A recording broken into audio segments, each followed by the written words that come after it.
कटक महानदी पठार Mahanadi river front project पर कार्य करने ठिका संस्था को नहीं प्रश्न उठाई कटक जिला कांग्रेस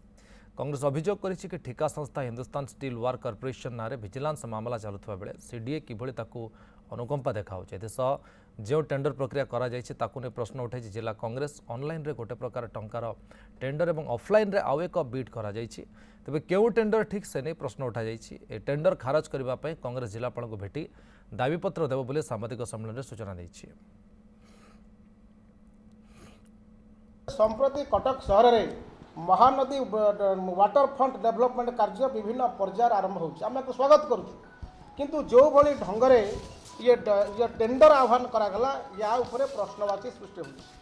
आम केते प्रश्न रखुचु जे सीडीए गोटे काम को दुई प्रकार विज्ञापन बाहर कर कौन पाई विज्ञापन सब गोटाए प्रकार हवा कथा दी प्रकार कौन पे करा ऑफलाइन रे एक प्रकार कंडीशन थिबा बेले ऑनलाइन रे आउ एक प्रकार कंडीशन तो द्वंद्व सृष्टि करूची जे को कथाटा ठीक